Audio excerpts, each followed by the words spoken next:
Hello and welcome to the All About X-Men Comics podcast, where you'll find recaps and reviews of all the most recent X-Men comics, as well as previews for upcoming issues. Please keep in mind this will mean spoilers, and that this is no safe place for the young kiddies. I'm host Scorpio Moon, the kind of comic book fan who dreams X-Men storylines in his sleep, and hosting with me is... Johnny Alpha, who dreams about X-Men women in my sleep. Nice intro. Alright, I'm used to having a Battle of the Atom book to start off with, but Amazing X-Men is a big new thing, so I guess we'll have to lead off there. This is a series that I'm probably going to be on the fence about for a long time, and because of two major issues. Number one, the nature of this book, or maybe more accurately the tone. Now I love humor, and I got a few legit chuckles out of this book too, but right off the bat, they highlight the weirdness of X-Men life, and use Firestar as the fish out of water character. Is it effective? Sure, but I'm not so sure I want that for this book. I mean, don't we have enough nostalgia for Silver Age silliness and Wolverine and the X-Men? It seems like we're just getting two of that series now.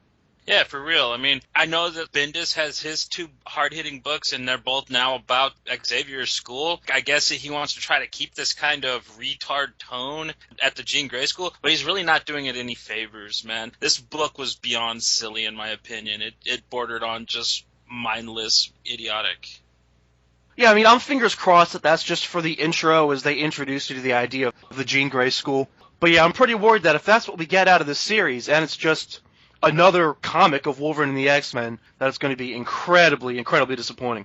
Well, you read the same issue I did. There was about, 3 panels that I found entertaining about Warbird trying to jump Iceman's bones. I'd actually just preferred to have Warbird Loves Iceman the comic instead of this book. It was beyond stupid. I mean, Kurt Wagner, the Nightcrawler, one of probably the most spiritual characters in all of comic book creation, is emo in heaven. You know what I mean? He's crybaby about it. And then, his dad shows up, Azrael, and they're not even really clear about what's going on there and what's up. And then you cut to the cheeseball, crappy, brand new CW show where Firestar's the new school teacher, and everybody's just so weird in this school, and I can't wrap my brain around it, shit. And then you end up finding out that the Bamps the entire time since Wolverine and Archie started has been there just to build a Stargate in the wall. It's like...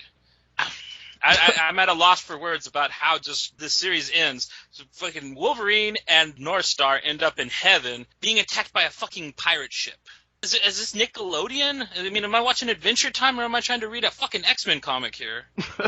Yeah, well, I can't believe they thought flying pirate ships in heaven was a cool idea. Or that would even be possible, that would be the kind of thing that'd be allowed to happen. But, I guess the Lord works in mysterious ways. And at the end of the book, Jason Aaron went ahead and left open an invitation for fans to tell him how we think about this issue. And I gotta tell you, Jason, I am fucking embarrassed to be a fan of yours right now, dude. I loved Scalp. I loved the other side. You were such a hard-hitting, amazing, hardcore writer, and then you get to X-Men where you get a chance to take some of the world's craziest and most unappreciated and hated heroes that you could weave a fucking brilliant tale with, and you come out with some fucking Naruto type shit like this, dude. I mean, come on, man. You created Dash Bad Horse, Lincoln Red Crow. I mean, Scalped is probably one of the most fucking vicious comics ever, and Brian Michael Bendis is outwriting you at X-Men. I mean, Jesus, Jason. Get your shit together, bro. And you can mark that okay to print. Yeah, man, why'd you have to go and let the Pirates of the Caribbean in? It's all that fucking Johnny Depp's fault, man. I guess even the almighty G.O.D. couldn't resist the charms of an actor making whimsical hand gestures and goofy accents. Is this a different heaven than I've been led to believe? Kurt Wagner's a hardcore Christian, and I figured he went to the Christian heaven where there's the vengeful God and the Son and the Holy Ghost. They're just going to go ahead and let an invading force of flying pirate ships just, where are all the crazy-ass angels that I read about in all the Garth Ennis comics, Where's the Saint of Killers, at least, I mean, come on, man. You are friends with Garth Ennis. He writes the introductions to several of your books, man. Why can't you bring out some of that brilliance that you steal from your mentor a little bit, bro? I mean, Jesus, pirate ships in heaven? You think Garth Ennis would appreciate that? No, he'd be laughing at you like I am, Jason. Yeah, my working tagline here is, Amazing X-Men #1 is proof that God will let Johnny Depp get away with anything. Right. But you are leading me into my second big point here. I normally don't care for heaven and hell stories in comics. I just don't. I mean, it's impossible to ignore it completely, I guess, because comic book writers have this insistence on killing off characters that they know damn well people are going to want to use again. But the whole thing is just awkward, man. You know, they never really take a true stance on it. You know, God and the devil don't really appear as proper characters, except for, you know, maybe stand-ins every now and then.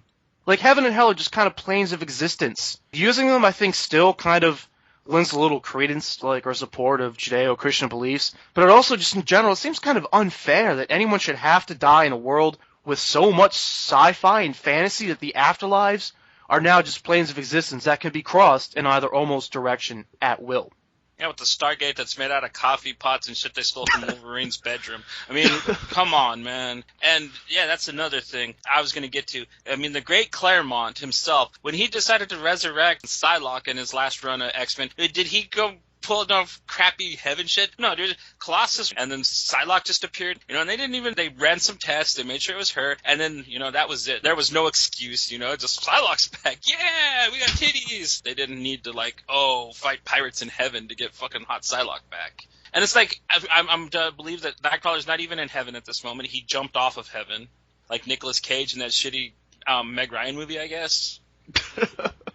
Yeah, man. I mean, one of the other things about comic book deaths is that, I mean, I'll give you that a lot of them technically aren't deaths. I mean, a large portion of comic book resurrections come from retconning events so that the death didn't actually happen, or lately it doesn't even get that far. I mean, look at our last two examples. Gambit, in the end of his last series, dies and is brought back within the same issue. Same with Cyclops a few weeks back, right before Battle of the Atom. But, you know, either way, like, just the first arc taking on this subject matter is uncomfortable for me and not so much fun.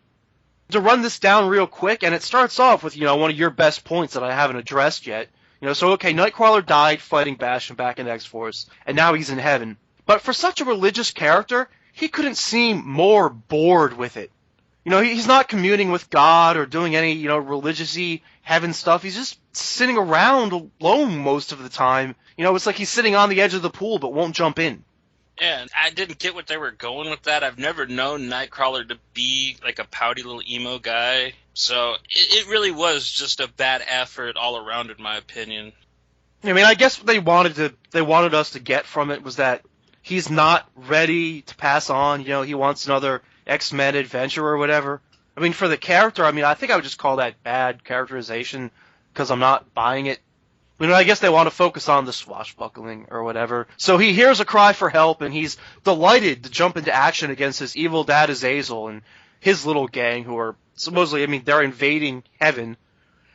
Then at the same time, back at the Jean Grey school, where they have a danger room for a doorbell, new teacher Firestar was trying to get into the swing of things while also competing with Warbird to suck on presumably newly single Bobby Drake's icicle. He's the only one who's willing to even give her the time of day. Oh yeah, by the way, I do love your idea.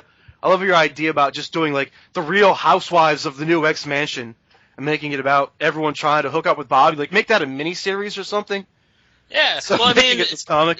they got Wolverine and the Archies, and then when you go to the supermarket and you're looking at Archie's comics, they got Betty Loves Archie, you know? So, like, they have Wolverine and the Archies, and then they could have Warbird Loves Iceman, you know? And it could be, like, the other little digest comic that you can get for your fucking cheeseball X-Men collection. Yeah, man, I think it's perfect. But, I mean, as bored as Nightcrawler seems with Heaven, the other X-Men all seem equally disinterested in their new recruit, Firestar. I mean, like, even take a look at the panel where they're all looking at the Stargate the band's built out of coffee pots, kung fu tapes, and whiskey. Like, just all throughout this issue, there are so many flat, bored, uncaring faces. I think kind of like ours when we were reading this book. The thing I really got out of this book is, like, Jesus, I feel so bad for Rachel Gray. I hope she gets out of this title in soon. Yeah, I heard that, man. Hate to see her being wasted. But for real, I mean, for something that was supposed to be like the book that takes off right after Battle of the Atom, it should have been something, it should have been heavy, you know what I mean? It should have had repercussions, and it should have had something to do with what just happened, not just retarded as fucking X-Men with a chance of meatballs or something retarded. Oh, there's another X-Men with a chance. There's another very fine point, though, man. You know, we are coming off of a very big X-Men event, an X-Men event meant to celebrate their 50th anniversary, and it's going to have all these major repercussions. You've got a new title launching right after it ends. And, you know, that's a perfect opportunity to take some of the serious consequences from that event and, you know, make it be impactful and make it matter. We got new X-Men from the future that decide to stay. We got evil mutants from the future that are decided to stay. We got displaced X-Men from the past that are going to have to fight the people from the future. I mean, it's going to be a very exciting time for the X-Men in the near future, you know what I mean? The Battle of Atom wasn't some definitive battle like some people thought it was going to be coming out of it. It was a fine setup for what's going to be happening in these series from then on. And to follow that, you know, I mean, I was expecting a little flavor of that somewhere, but no, we get pirate ships in heaven. I'm still waiting for Eric Clapton to write that song, you know? Pirate ships in heaven. That's the next hit. Yeah, man. Yeah. And I mean, maybe to nitpick logic here a little bit, or just to bring this up, I mean, why should characters so associated with teleporting need to build a machine anyway? Can't they, like, all group together and hold hands and, like, focus or something? The whole thing was just stupid, you know? I mean, a Stargate? And I mean, I don't care what they try to say it is, dude. You saw that thing, it was a Stargate. Yeah, man, pure and simple. Stargate to the afterlife. So, to wrap up the recap here, the X-Men discover the BAMFs, you know, think little gremlin nightcrawlers basically, have been stealing shit to scavenge parts for a Stargate, which they activate and send the team, you know, hurtling into the planes of existence known as the afterlife, just in time to see the Pirates of the Caribbean sailing into heaven. End scene. Okay, now for a very redundant thumbs up or thumbs down segment. Johnny Alpha, thumbs up or thumbs down, and buy it or skip it. Well, let me think about it. This is a difficult... Thumbs down. Dude, thumbs way down. This actually made me wish that I was reading Wolverine and the X-Men, and that's like saying something. And I am so pissed that I had to give up Astonishing for this shit, so fucking skip it too. I mean, it's just... Unless you really like... If you really wanted to know what it was like if Pixar did an X-Men comic, then get it. But, I mean, otherwise, if you like actually want something mature and readable and fascinating, skip it. Yeah, that's where I'm going with thumbs down, too. I mean, this supposedly new series didn't do anything to distinguish itself. It might as well have just been Wolverine and the X-Men issue number 38. And skip it. I can't really recommend this series yet. I mean, we'll see what happens in a few issues, but definitely not for now. Moving on to fantomex Max number 2. So the super secret agents don't want to mercilessly hunt down Fantomex after all. They want to blackmail him into helping them pull off a mission of their own. Don't get me wrong, though. All the brutality leading up to that, that's a gas. It's kind of like Fantomex's approach to money, which draws an interesting comparison between the two. That's what kind of makes him a good guy, because his path to money is kind of Robin Hoodish in nature, and theirs is brutal. He's drawn to the weird and insane. They're fascinated by bringing the pain. Yes. So staying very spyish and pulpy in nature, there's a secret space laser. Because you gotta have some kind of secret space laser. This thing was secretly created to deflect asteroids and stuff from hitting the Earth, and, you know, defending the world, but obviously would make a great weapon too. To safeguard against that, it normally takes a key from each country to activate it, you know, kind of like forming Voltron or something. But in the case of a need to prevent a world war, the inventor of the thing also stashed a master key at the bottom of Mariana's Trench, which Fantomex has to steal, or the pretty little spy girl from last issue has a multitude of horrors visited upon her. In the meantime, the bad guys need to figure out how the space laser works, so they torture the operator until Spy Girl knocks him unconscious to spare him the horror, which of course the cliffhanger means that now she's going to get it. We depart with her where she is getting molested by the lesbian secret agent that's wanted to crack at her cracks since issue 1. So, yeah, it's not boding well for Blondie. Because what comic is complete without lesbian rape? I mean, implied lesbian rape was okay for last issue, but in this issue they've really got to up the ante. Yeah, we had full tit grabbing and everything, so yeah, it was brutal. And then she's screaming, "Ah!" I mean, I wonder what on earth she was doing to her. There's internet sites that are just full of stuff that you could, like, visually aid yourself with, I guess. Yeah, I suppose. So, over on the Fantomex side, after he breaks into the secret facility, he's greeted by a hologram of the scientist. And as much as I credited the banter in last issue, I credit the lack of banter here. The scientist tells Fantomex to get lost, and when Fantomex fails to comply, he's just like, "Yeah, I'm not going to sit here and argue with you," and instantly floods the facility, leaving Fantomex drowning and surrounded by sea monsters. It wasn't as good as last, but I don't know. I'm still having a great time with this book. I love the art style. Yeah, it's really just going where Max books should, you know what I mean? Yeah, man, absolutely. And I wanted to run this by you. There was kind of a lot of sexiness in this book, rape scenes aside, or once again, if that's your thing, but I think it would be a little sexier if it wasn't as weird, like you've got these elongated limbs and fingers, and it's like you said before, it's very Adult Swim style, cartoony.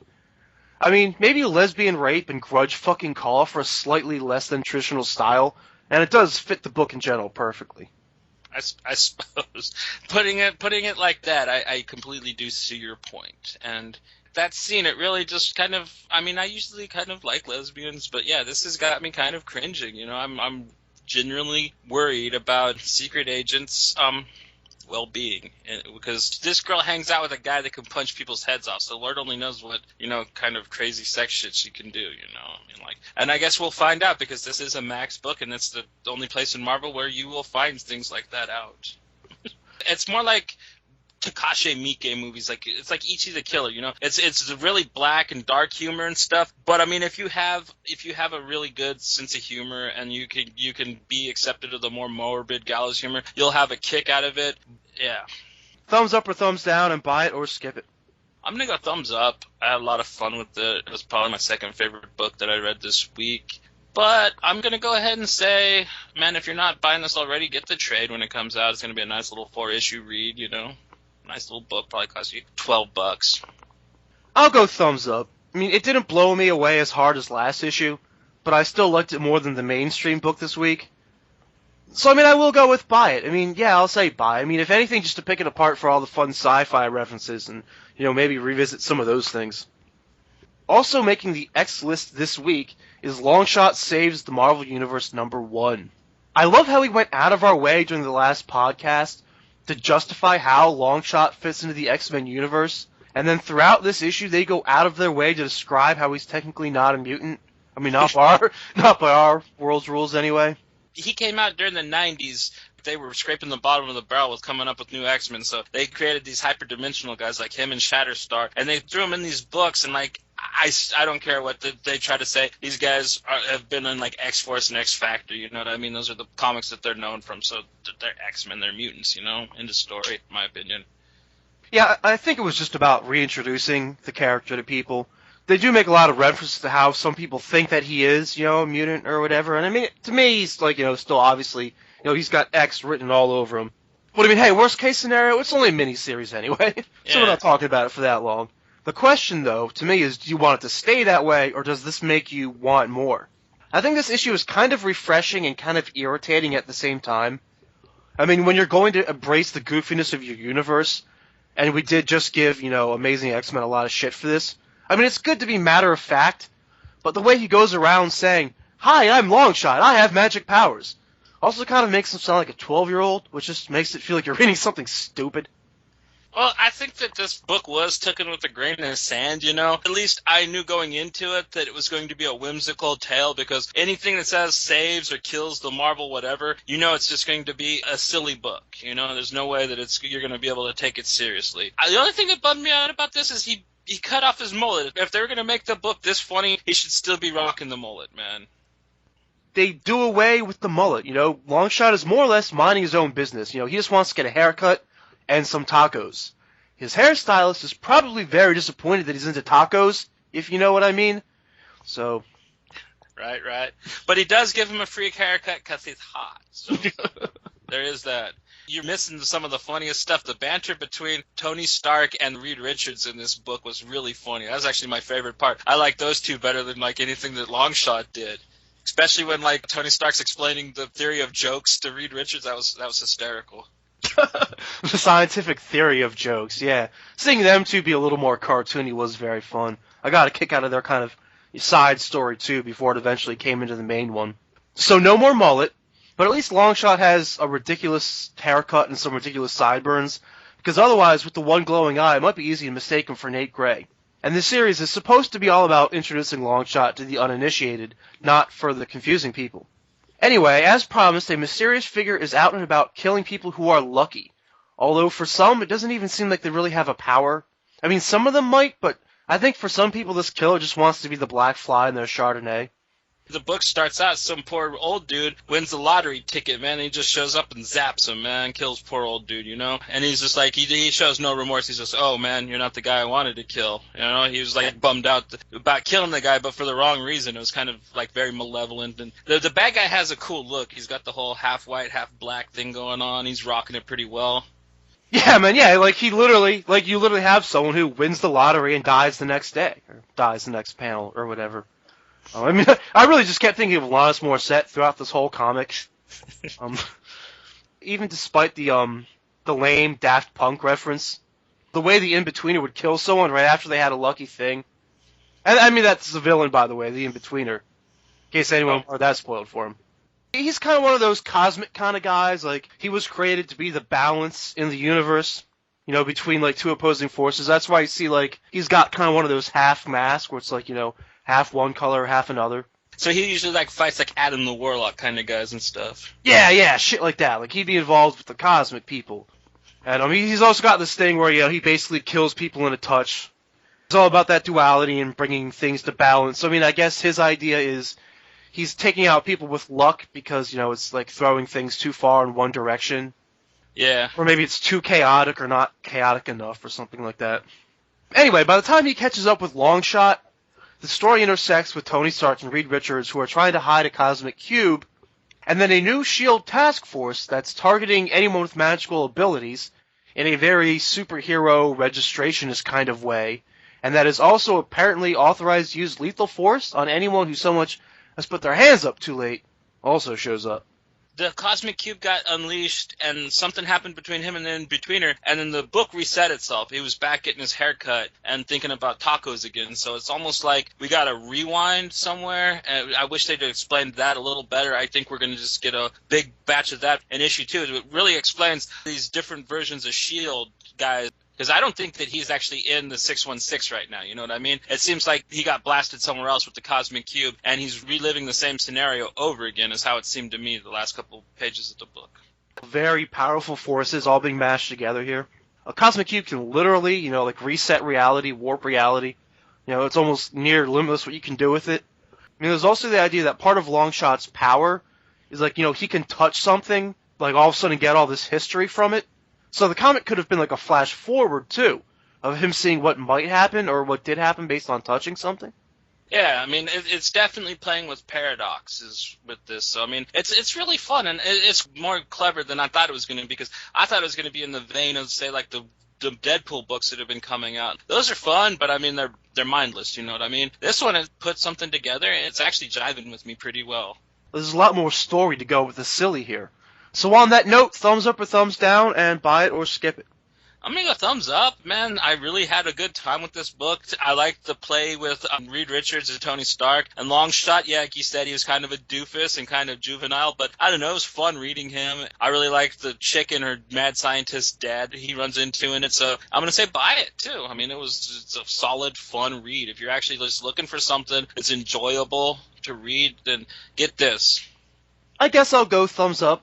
It's kind of stupid, but it's not a bad comic. And I'll go buy it, just because I think from the very first issue, it will be really, really obvious if you're going to like the series or not. You know, they set the tone perfectly. If you like it, you're going to like the series. If you don't like it, then skip the series. So with just this issue, you'll either discover a cool new thing, or save yourself a lot of time and money and curiosity. Moving on to X-Men Legacy number 19. So once again, every time I open this comic, each issue feels like a whole new book, whether it's by the look of it or what's going on. I mean, so here we flash forward, you know, after Legion is knocked out, Cyclops calls in a favor from Abigail Brand of S.W.O.R.D., and she's housing Legion in a stasis pod because they have the best power suppression tech available. It's a little dubious to me on if Cyclops would turn a fellow mutant over to Marvel's Alien Division like that. But I mean, I guess at least Psych does have some friends after all. Suck it, Emma. Right. And I don't know, the psychic goat guy that she's got with her, man, there was some great banter between the two of them this issue. I was kind of waiting for him to kill him the whole issue, but yeah, there was some enjoyable dialogue there.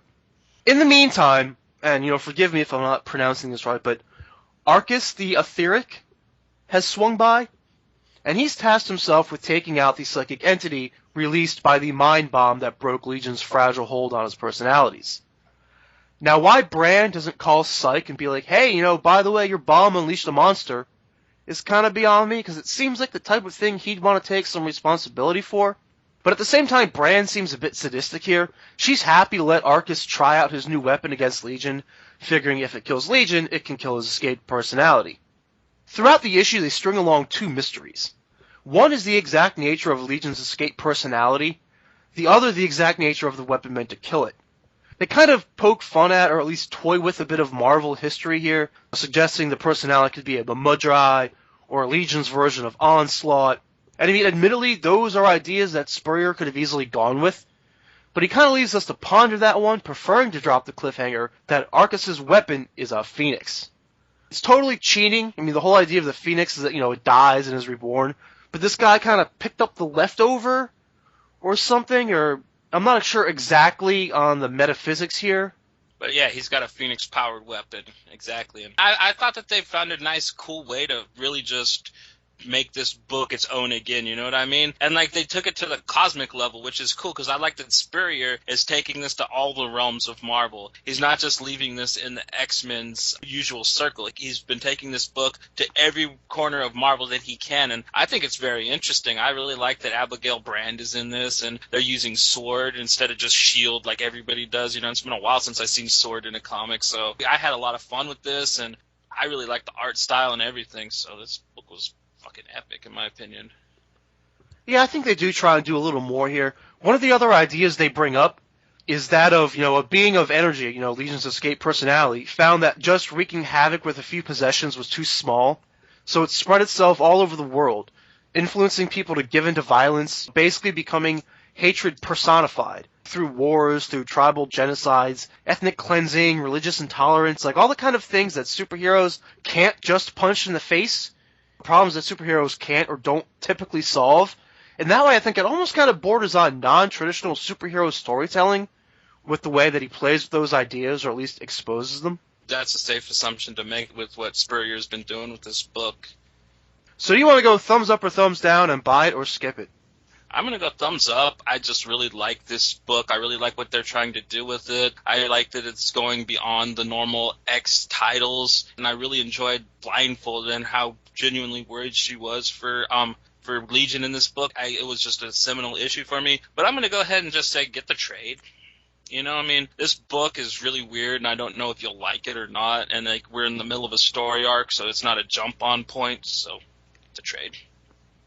Thumbs up. Easily my pick of the week. My favorite thing that I read, at least out of X titles. And I'll go buy it for the way that it does always toy with superhero ideas and ideals. The way they point out the ways that the Marvel Universe works. I say that every issue, but it's generally true. There's always, it always gives you something to think about. And also buy it for the simple idea of enjoy it while it lasts. I've been toying with the idea of a news segment here for a bit, especially when there's a lot going on. Because what it looks like to me is it looks like Wolverine Max is not long for this world. I think that's been disappearing from the solicits, as well as, unfortunately, this book. I could have been reading ahead wrong, but they talk about a conclusion in one of the future solicits, and it could just be for a story arc, but it almost kind of sounded like the conclusion for the title, especially given that both X-Force titles are going to be ending and combined into one new one, which will be written by this author. I think that this book is too weird for most Marvel fans, and books like this that don't follow the normal X-Men tropes, like when Peter Milligan and Mike Allred did Ecstatics. They're great, they're different. People that read Vertigo love them and stuff, but your normal Marvel X-Men fan can't wrap their head around it. So, yeah, they're not long, and I wouldn't be surprised if this book wraps up and then they relaunch X-Men Legacy as a regular X-Men title like it was before the Marvel Now relaunch. They're going to relaunch Marvel Now. You do know that, right? They got the all-new Marvel Now starting, sometime soon. Yeah, almost kind of like they're doing phases with the movies. There's going to be phase 2 Marvel Now, I guess. I think that there might be an all-new X-Men Legacy, that's not going to be about Legion. But yeah, I'm pretty sure that Legion's story is going to wrap up. And I think that there's only so far you could take a book like this. It's like Avengers Arena and a couple of these other books that are wrapping up at Marvel. It's not that they're really getting canceled. I think that some of them really just ran the course of what you could do with that kind of a title. Yeah, I won't argue with that. I mean, it's a shame, though. I mean, this quickly became one of my favorite books as soon as I started reading it. And this is one that, kind of ironically, like, I was not really ever looking forward to or excited about, and, kind of didn't read it for a while for those reasons, but, Oh, no, yeah, I remember before we did the show together, I posted on one of the groups we're on, and you're like, man, I don't really dig Legion, and I'm just like, I never liked it before this either, but, dude, this fucking book is the shit, man. It's the bee's knees. Yeah, this is a pretty quality book. You also have a lot to look forward to in the X-Men title, though. Looks like we'll be getting more Rachel, along with M showing up, and Karima the Prime Sentinel. Right. So, yeah, we got more badass biddies with more attitude. Like, that book didn't have enough to begin with. I mean, honestly, I want to see Wolverine try to bring some law to this group of women and just see him get slapped down now. I mean, with M, the team had attitude, with all the characters that are in it, but she is definitely going to fucking make that entire attitude twofold by herself because she is just such a bitch, but she's a lovable one, Yeah, man, well said. Even though there's a lot of mostly thumbs up and buy it recommends, kind of an average week. Not a lot to be excited about. Yeah, it's what I'd call a meh week. Yeah, very meh. But let's see if that changes. On to the previews. First up, we have All New X-Men number 18. Still kind of crazy to me how this book is going to switch tracks with the original 5, leaving Wolverine's Jean Grey school, leaving it behind to join up with Camp Cyclops. What I'm really hoping for is more Cyclops with Cyclops. That was the whole point, to make him look back at himself, so they really need to share more panel time. Yeah, more slim and slimmer, as Wolverine called him really classically in one episode. This is a book that should have came out this week, man. This is what I want to read about. I want to know what is going on at the Xavier School after this big bomb is dropped. I want to see how the past X-Men are going to rub shoulders with the new Uncanny X-Men, characters like Triage and Gold Balls and Tempest, It's going to be very interesting to see how people from the 60s, 70s are going to rub shoulders with teens from nowadays. It's going to be a quite interesting look, and the way Bendis has been writing this title so far, I can't see nothing but good things coming out of it. So, I mean, I really wish this book would have came out this week. I know, right? And man, I still can't get enough of that location. Wolverine might have slapped Cyclops in the face by calling his new school the Jean Grey School for Higher Learning. But to set the new Xavier School inside the old Weapon X facility? That's balls. Yeah, that was, that's balls, that's tits, that's whatever you want to call it, man. That's pretty fucking awesome. And I mean, I really want to see how young Cyclops reacts to this. Once again, the whole point of All New X-Men was, show Cyclops how far he had fallen, or how far he had changed, how far he had come. So, young Cyclops is going to go from Xavier's straight-A student living in the mansion to now spending his time in, how does young Iceman eventually put it, a future mutant torture chamber? This is an issue that I am dying to read, you know what I mean? Honestly, it can't be released soon enough. And another thing I want to put out there, I really think that, I still think anyway, that a lot of Kitty Pryde's kind of little temper tantrum when she left, I think some of that was a bit of a show, just because I think more than detracting from Wolverine, her idea was that she wanted to go with her students. Because she really has come to see the original 5 as being like, her team and her students, and like, she goes where they go. But I mean, were someone to defect from, Cyclops' new Xavier School, assuming they can get away before Emma or someone mind wipes them, wouldn't that be a great little trick? Put a spy in there so you can learn its location? I don't know, because they really seem to have, I mean, if they're doing it, it's going to be just between her and Wolverine type of thing, because Bobby seems genuinely broken up that she dumped him cold turkey and fucking left his ass, you know what I mean, and went with these guys. If that's a possibility, then they're going to launch it in this issue, and I don't think that it's going to be one that's going to go over very well, because I'm pretty sure that Cyclops or Magneto or, one of the old-timers that's at the Xavier School has thought of that shit as well. Yeah, so I mean, maybe the idea of Kitty Pryde and get double agent is a little too silly. But I mean, you can't take all these things at face value. I mean, look at the future evil X-Men of Brotherhood team or whatever. I mean, maybe Kitty Pryde's a double agent, or maybe she was being mind-controlled by evil Jean or something like that. all viable possibilities, but I think that she really was pissed that they fucking put these kids in her charge, and then they let these assholes from the future just attack them and brutalize them, and they wouldn't listen to her when she was trying to defend them. I mean, I think that if she's going off of her cause that she actually gave for leaving, I can believe that 100%. I don't think she has ulterior motives. I think she's pissed because the Jean Grey school acted like fucking fools, and they did shit that is beyond them. They're so convinced that Cyclops is the bad guy, they didn't stop and see that they were brutalizing fucking other mutant kids because these assholes from the future told them it was okay. And as Freud would say, sometimes a cigar is just a cigar. Okay, so next week we're also going to cover Deadpool number 19. An arc wraps up in this issue, and from what I understand, a pretty depressing one. Deadpool's reputation is so focused on the wisecracks and breaking the fourth wall, it's easy to forget that, his life kind of sucks, and he's kind of a tragic character in a lot of ways. We've been debating bringing Deadpool into this for a while now, but with an issue that features Wolverine and the remnants of the Weapon Plus program, I don't think it'll be too much of a stretch to start here. No, this is going to be the last of the good, the bad, and the ugly story arc with him. And it's been really fun from the get-go, so I'm looking forward to covering this. I'm glad that we're actually adding Wade to the roster because I have a lot of fun with his title monthly anyways. It's something that I read personally, so it's not going to be a stretch for me. We're also going to cover Marvel Knights X-Men number 1 of 5, a mutant murder mystery, telling a story that focuses on Wolverine, Rogue, and Kitty Pryde heading to a small backwoods town to save 2 young mutants from a killer, only to discover that their presence is both unwelcome and potentially detrimental to the situation. The idea of 3 mutants, 3 professors who live in a mansion, coming into a small secluded town to offer their help, I think is kind of the crux of the story that they want to tell here.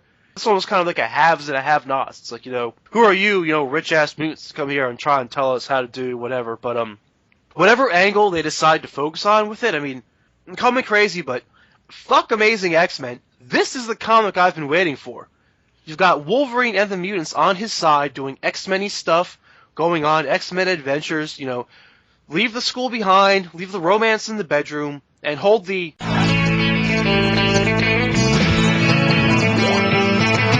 I said hold the Friends theme song. Someone is out there hunting and killing mutant children, and this is something they have to get involved in.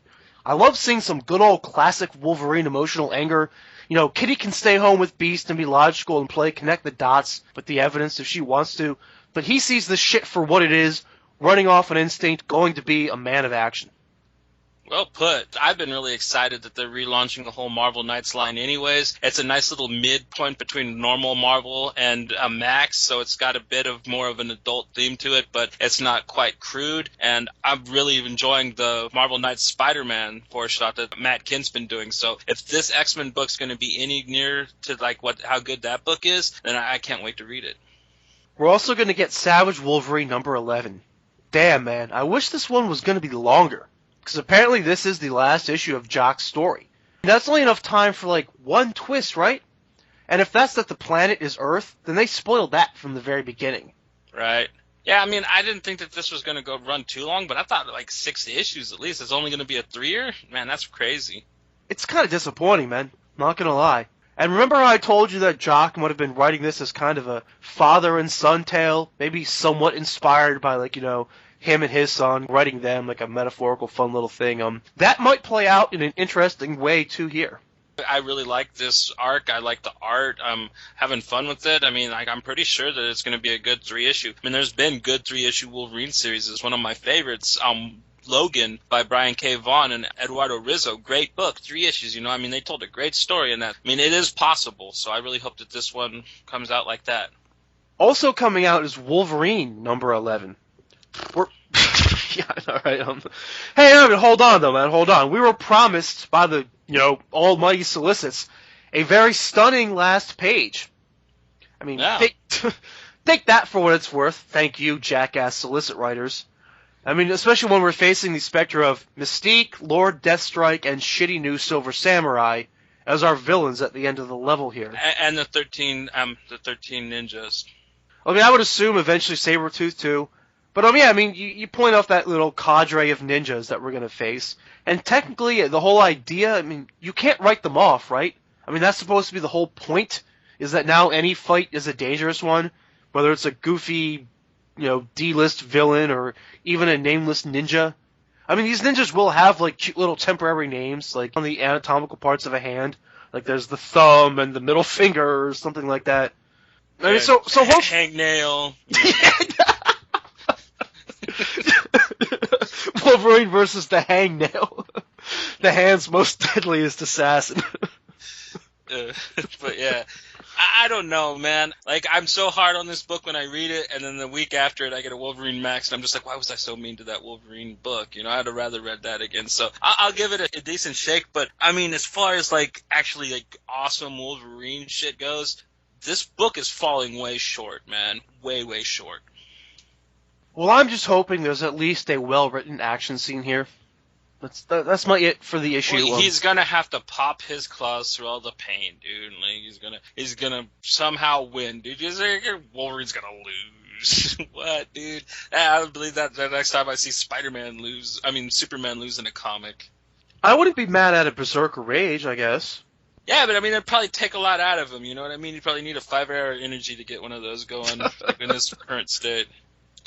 Well, I mean, at least he doesn't have erectile dysfunction like in Wolverine Max. It's always weird when you take away one of Wolverine's powers, because there's always that question of how does it affect the other one. I mean, like, you take away his healing power, and then, like, Beast has to make him, like, a little blue pill so he won't get, like, metal poisoning or something. Like, there's always that kind of give and take. So, like, I mean, can he still be totally feral and go crazy, and then be left in, like, a hulking dead mess afterwards? I mean, that might at least be kind of dramatic. I don't know, man. With all the shit that the solicits have promised us, like a very sexy fucking Emma Frost and Black Widow team up, and somebody's gonna die in Uncanny Avengers last week. Yeah, man. Like, I'll believe it when I see it. A dramatic thing. I bet you, like, Wolverine's gonna kiss Kitty Pryde. That's like their idea of a big dramatic last panel. Ay, freaking ay. All right, I'm done with this. Let's move on to previewing X-Men Gold #1. X-Men Gold #1 is a tribute to the beer homebrewed by Iceman and Gambit in Astonishing X-Men that they tried to send Cyclops as a peace offering. Right, and yeah, they started the Astonishing team. Their book didn't get canceled. It's just they didn't know how they could quite write about mutants making beer. It's not going to be a very exciting read, so they just went ahead and just left the fine points out, and this one's just going to brush over them with the beer's done, the launch date, they're going to send a couple bottles to the schools, see if which friend likes it the best. Yeah, it's classic X-Men Gold versus X-Men Blue. And I mean, and obviously we're just bullshitting the fuck around here, but Johnny, I really just did love your pre-show joke about what? X-Men Gold? That sounds like a kind of beer or something. Right.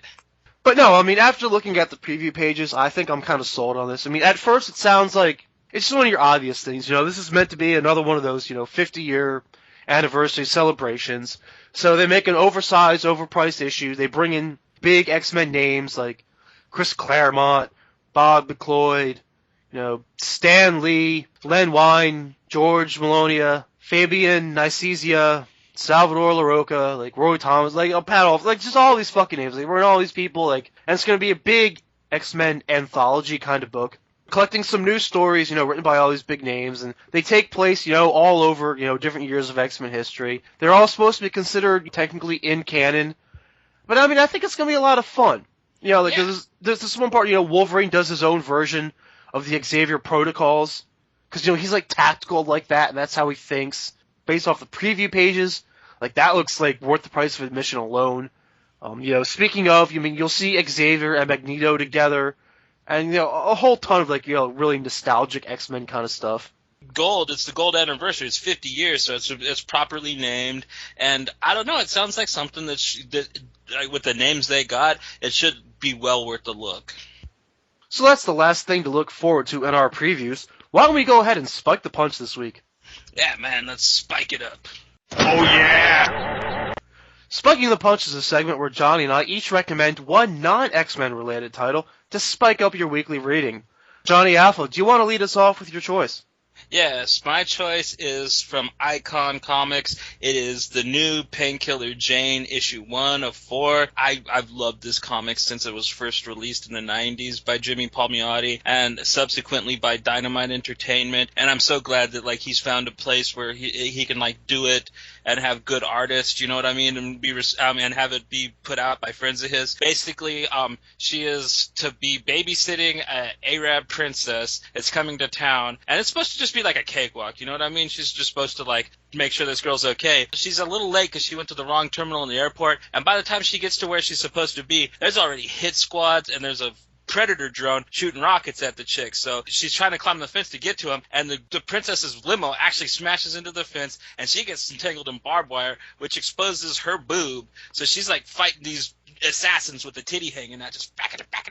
It's pretty hardcore. It's pretty funny, and like the Arab chick, she's grown up all conservative, and like her bodyguard's telling her how disappointed he is with her because she's like wearing this really pretty dress. She's out of her burqa and stuff. She's really like, your boob showing. She's like, as she's really shocked. It's like, it was a really cool look at the difference between Western and Eastern values. But I don't know. It was a hard hitting, nice number one for a character that I just love, and I'm so happy to see back. Yeah, man. Painkiller Jane, The Price of Freedom, number one. This is Marvel's dirty little imprint. And, Joe Quesada, had a hand in creating her. And to make the obvious connection, her thing is a healing power. Think Wolverine with tits if you want. But how cool is it to see Painkiller Jane back? It's been about 5 or 6 years for the character, and she returns in top form here. I really do love when characters who are supposed to be angry are angry. And, yeah. She's where's Terminal 4? The little kid's just like, why are you so angry? Shut up, you little shit! I'll throw you in the road. She's gonna beat up the cab driver because he wants to eat his sandwich instead of drive her someplace. Yeah, he gets her there, and she's just like, here, keep the change. Buy some deodorant, you stinky fucker, and shit. Yeah, keep the change, you filthy animal. Keep the change, you filthy animal. Written on top form and probably drawn better than she's ever been drawn in any of her incarnations before. So, I mean, like, this was a top-tier Painkiller Jane issue with that. Yeah, but she walks around acting like the whole world is slugging her down. Other people always seem to be holding her back or in her way. Like she's above it all, I mean, I don't want to make her out to be some, like, stuck-up, snooty-sounding character. She just operates at such a higher level than everyone else. So, all throughout this comic, like you said, her clothes are being blasted and torn off to the point her nipples hanging out, and, someone tries to tell her, and, she just can't be bothered with details like that. She can't be fucked. She's just moving right along. We've got bigger problems than that. And I mean, that's the whole... Yeah. We've got bigger problems than my titty. I grabbed your tit. It's a fucking biggie. Who cares about wardrobe malfunctions? We got predator drones, bitch. Yeah, I know, right? I mean, that's the whole comic, too. It's fast-paced, exciting. We won't stop for any bullshit. Johnny, I've got to commend you on an excellent recommendation here. A book like this really hits the spot, especially when a lot of the X books this week were kind of lukewarm or meh, like we were saying, and there was this overabundance of silliness to deal with. And this is really just like a shot of whiskey to slap you out of it. Yeah, man. I mean, honestly, and I love these books that there's no other way to put it than it's like the best action film you've ever read, But like this issue is just like the first 20 minutes. But I mean, it's different than the other first issues we've been banging on about because it didn't set up shit. It just fucking hit the ground running, slapping you in the face and shooting at you, I mean, it really is just, I don't know, just probably the best thing I've read this week. Yeah, man, hit the ground running. I love that. Okay, so this week I'm splitting the punch with Suicide Risk number 7 from Boom Studios. And I really think I don't recommend enough Boom Studios. But anyway, Suicide Risk starts off about a cop just trying to survive in a world of superheroes and supervillains. But when he finds the source of all this power, he can't help but take a taste for himself and enters a much larger world. It's included some great concepts along the way, like the idea of your superpowers having a recoil, just like when you fire a weapon. And it's self-aware and serious enough to know that in this type of story, traditional superhero crap won't fly. So they never introduce anything that they don't intend to explain later. Suicide Risk has really veered from its original premise, but I recommend this issue because this is the one where I just don't care anymore. And by I don't care anymore, I mean that in a good way. I thought it was going to be more about, this cop struggling to get by in this world. And they do paint a great introduction, in that first issue in that way. But for a minute there throughout the series, it started to feel a little wayward. But now, these villains have their eyes on their own country. And your main character, he's just caught up in all of this. He's meant to rise out of it, though. Like, he's going to save the goddamn world. Or at least that's what their visionary thinks he can do. And it's kind of a betrayal of her own team when she brings him on for that reason. Meanwhile, this badass chick, like another badass chick, she's so impressed by his vulgar display of power, which I totally see as a Pantera reference. But anyway, she wants a taste. He knows he shouldn't give in to her. He's got a family at home, and they're about to be dealing with their own unique problem. But as he puts it, he's never going home. Like, he sees there's no going back from this. You don't just close Pandora's box, or however you want to put it. And that's how this whole issue felt to me, like a turning point. Like, this is the point of no return, and this is what's got me totally committed to where we're going. They've really painted the way they see superpowers impact you, that you don't live long with them, or if you do, you turn evil. So, I think he's made peace with that, and he knows that either he's going to snap or he's going to die good, type of thing. And I think it's going to be the latter of the two. But, we have Mike Carey at the helm, probably one of the best writers in the comic book business at this moment. I've been a huge fan of his since he did Lucifer at Vertigo. And him, like Brian Wood, I had no idea that he could tell these great superhero stories, because his shit was so mythical and political and magical and stuff that when he did the X-Men, I was so surprised by that. But now he's moved on and he's doing this untraditional superhero comic that, I don't know, I haven't seen the likes of, aside from Mark Waid's Incorruptible. That's the only thing that I can put on this level of just awesome badassness. And I got to commend you for your spiking.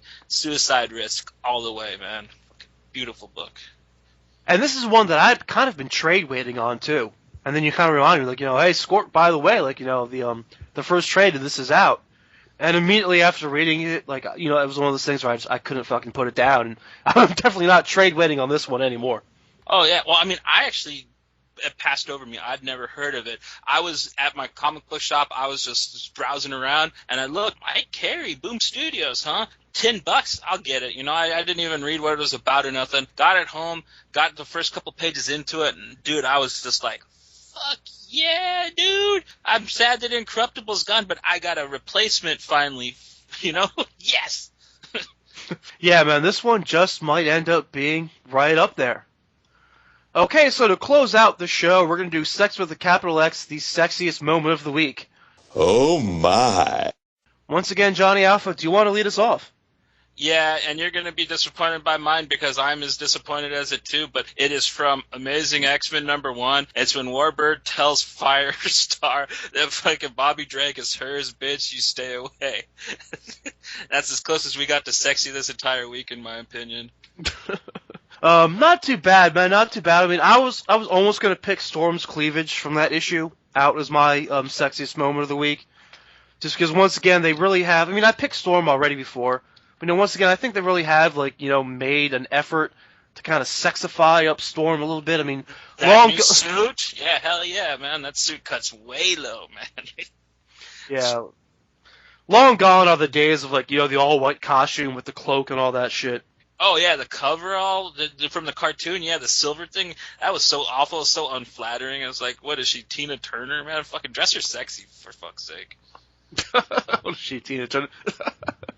Yeah, man, yeah, but, for my sexiest moment of the week, I'm going to go with a page from X-Men Legacy number 19. There's a scene where they show how the X-Men, the Uncanny Team, have been fighting the possessed robot character. And you've got a real nice, how do I say, it's a real nice boob shot of, Emma Frost. Yeah, I know the panel you're talking about, just for real. I forgot all about that one. Yeah, it's another very nice boobage shot, and I know this segment seems kind of Philistine-ish sometimes. Because what are we talking about? We're talking about two curved lines drawn on a piece of paper meant to represent a human breast. We're like, yeah, sexiest moment. But there's just some part of me that just can't help but celebrate that in comic books. Well, the reason why the X-Men is so interesting to begin with is that they are such a diverse team. And that includes the different kinds of women that they have on the team. And, yeah, some of them are well-endowed, some of them aren't. Some of them are from different races. And that's what makes it great, you know what I mean? And that's what makes them all sexy in their own right. And, yeah, they're drawn. But some of these artists, they make that shit look good. They make it look realistic, you know what I mean? So, it's not my fault, you know what I mean? I know the difference between a drawing and a real woman, but, there is a difference, but why should why should we draw the line? You know, I mean, for fuck's sake, we're nerds. Yeah, man. We're just nerds and we're guys. We're just having fun with it. I mean, I'm not going to apologize for the segment. It's just something that I dreamed up that sounded like fun. Yeah, in real life, if Emma Frost was real and we subjugated her, we would be like drooling on ourselves all day. So, I mean, like, we would have respect if she was real, goddammit. Otherwise, we wouldn't have brains. Yeah, otherwise she would melt our brains or put some kind of whammy on us that makes us puke every time we so much as look at her. So, yeah, I mean, we have respect. Okay, so let's... Yeah. Don't laugh at the idea that we have respect. We do have respect. You're defending your own point, Johnny. Yeah. You're defending your own point. But anyway, that does wrap up this edition of the All About X-Men Comics podcast. Don't forget that our favorite new home is on Facebook. Look up the www.facebook.com/allaboutxmencomics-podcast. That's where you'll find the links to most of our episodes and all the different formats that we upload them to, as well as, all sorts of different X-Men-ish conversation, fun photos, captions, and just a bunch of people enjoying the hobby. So look for us there. Feel free to drop us a line, give us some feedback, ask us a question. If you want us to name drop you on the show, make sure to mark your comment okay to print, and we will discuss it on the show. Other than that, see you next week.